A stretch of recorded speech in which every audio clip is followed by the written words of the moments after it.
One of the events that Tinubu held while rounding up his one-week official state visit in China was a meeting he held with Nigerians living in China. The country is going through a very strong phase of reform, and this reform is taking a very bold and hard decision. When he talks about making bold and hard decisions, do they include splurging on a presidential yacht? And Nigeria's presidential yacht was spotted in the French Riviera. Who might be coasting and holidaying with the presidential yacht when Tinubu is in faraway China on a state visit? What about the over 200 billion naira new presidential jet? Is it included in the bold and hard decisions, or is it exempted? For example, you might be hearing from home now in the last few days about fuel prices. But can we help it? Can we develop? You use their good roads there. You see electricity being constant. You see water supply being constant and running. And you see their good schools. And so good roads here. I want to emulate and reflect it back home. Now, this is the big one. He's trying to justify the new petrol price increase and using China to justify why they need more money in order to develop infrastructure in Nigeria. First of all, China didn't develop this way, but we'll come back to that in a moment. Tinubu reneged on his promise. He made the promise to the NLC. That was the reason they accepted 70,000 naira minimum wage. And that promise was that the government will not increase petrol price until they negotiate again with the NLC. That negotiation was predicted to happen before 3 years. So he has reneged on his promise. Of course, the NLC already reacted to this in a statement they released. By the way, no one is yet to earn the 70,000 naira minimum wage. It has been passed into law, but the implementation is yet to take off. Now, back to how China executed their economic miracle. If anyone truly wants to emulate what China did, they need to start from the basics. Remember, during the campaigns, Peter Obi was always referencing China while making his argument. At the end of the day, the APC guys kept mocking him for it. Today, they are in China trying to use China's economic miracle to justify increase in petrol price. But China never started this way. At the outset, even starting from way back in 1960 when Nigeria got independence, Nigeria's GDP at the time was higher than that of China. In fact, Nigeria had more economic prospects than China. This held true till about 1981 when China started picking up. Their GDP will eventually surpass that of Nigeria around the mid-80s. From there, they never looked back. Today, they are the second largest economy in the world. Besides, that time they overtook Nigeria was when Nigeria was suffering from the effects of SAP, another IMF policy that IBB regime at the time introduced to Nigeria's economy. Now, before we see the details about how China did their economic miracle and their humble beginnings, there's a stark difference from what Tinubu is implementing in Nigeria compared to what China is implementing. Despite the fact that China is the second largest economy in the world, their currency, the yuan, is still not floated. It is controlled by the government. They regulate the exchange rate. Why is it important to them? It is very important because they are an export-oriented economy. China is the world's factory. Of course, that is changing. Many companies are now looking elsewhere to manufacture their products. Countries like Vietnam, India are the major beneficiaries. The two major reasons these companies are diversifying away from China is because of, one, geopolitics. The second being that wages are increasing in China. The main reason Western companies came to China to manufacture their products in the first place was to take advantage of cheap labor. And the Chinese have become so prosperous that their wages have increased. The middle class is so large, one of the largest in the world. So that's why they are looking elsewhere, where wages are still very low compared to Western countries. By 1960, the Chinese economy was mostly agro-based, just like that of Nigeria. It was after the discovery of oil in Nigeria that our economy diversified. The Chinese also had a plan by 1960. By 1970, that their plan was already in motion and it will eventually take off the next decade. By the late 80s, they were already on a trajectory to where they are today.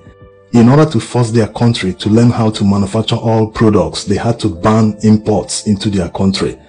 The only imports that were allowed were samples of products, which was controlled by the government. They brought in these samples and reverse engineered them to learn how it worked. And from there, they started manufacturing them. Remember in the 80s in Nigeria, Nigerians used to mock products from Taiwan. At that time, people felt that even products made in Aba were better than the ones imported from Taiwan. And because the Chinese at the time didn't have any major brand that is known around the world, like Mercedes, Ford, and other major brands, they started emulating these products in order to penetrate the international market. In the 80s, most of the brand new cars sold in Nigeria were European brands. We had the Peugeot, Mercedes, and all the Volkswagen brands, Santana and the rest. Most of the car parts also came from Germany and France, European countries. But towards the late 80s, some people had already started importing car parts from Taiwan and China. And these car parts were a copy of the original brands from Germany. They worked, but not as efficient as the original. So this was why the European companies started moving to Asia and China. They saw it as the only way to stop the piracy of their products, because that time China didn't even belong to World Trade Organization. And while protecting their intellectual property, they also took advantage of Chinese cheap labor. China immediately jumped at it. Products they've been trying hard to copy and emulate, even in some cases through espionage. These companies are now bringing it into their country to manufacture them. What's not to like? These companies didn't only create employment for their people, which was needed at the time because there was massive poverty. They also now had access to their intellectual property.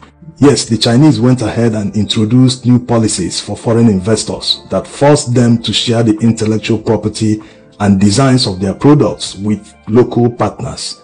It's still in operation till today. So this was how the Chinese went from an agro-based economy to a high-tech world-class economy, the second most largest economy in the world today. Can Nigeria do it? Yes, it's doable in Nigeria.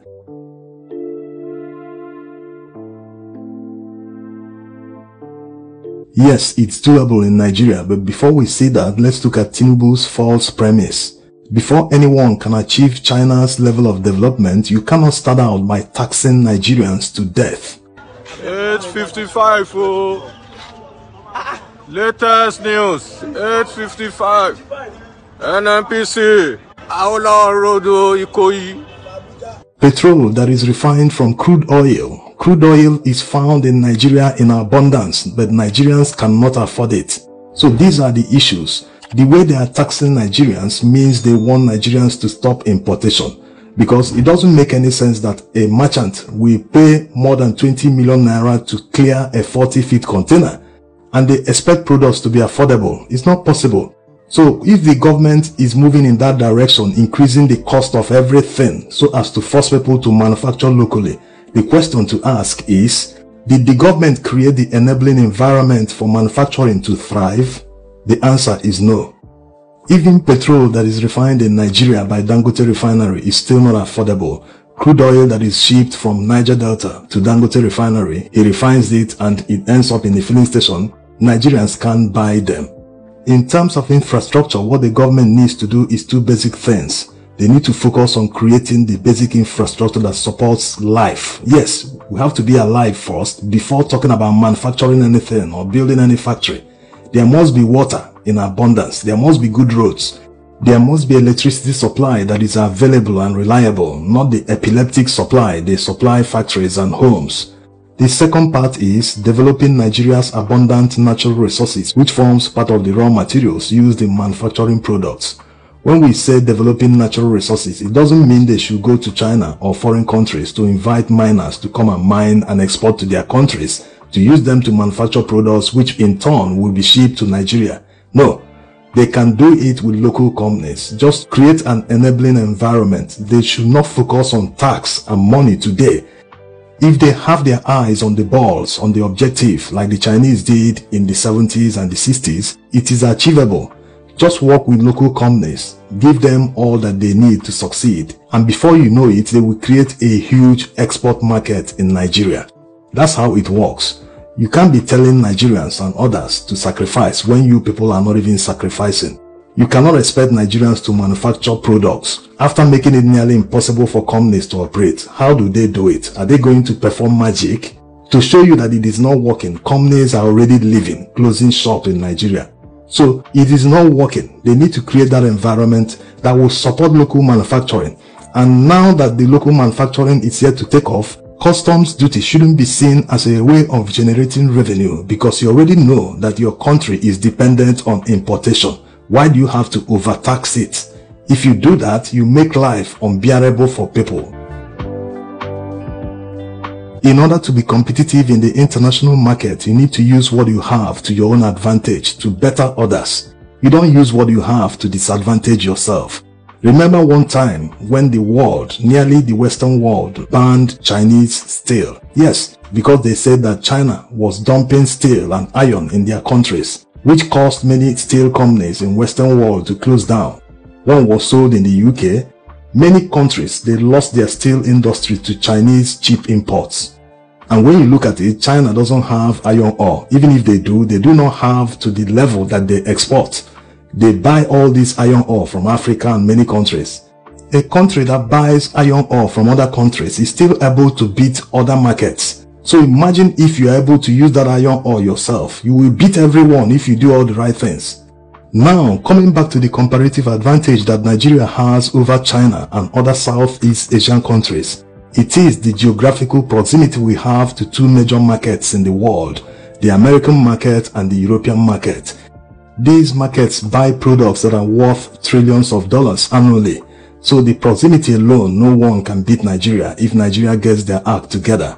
Why do you think most of these Western countries are against Nigeria developing? They know that we will take their jobs. Yes, China did it. Once you have products that are competitive in quality and price, you will beat others. Many factories will close down as a result, so they are aware of it. Dangote refinery alone will cause many refineries in Europe to close down. It will happen. So Nigerian leaders should stop wasting our time. All these are very simple to implement. It can be achieved. But instead of doing that, they are implementing policies that are at the advantage of other countries. How can it be? Thanks for watching.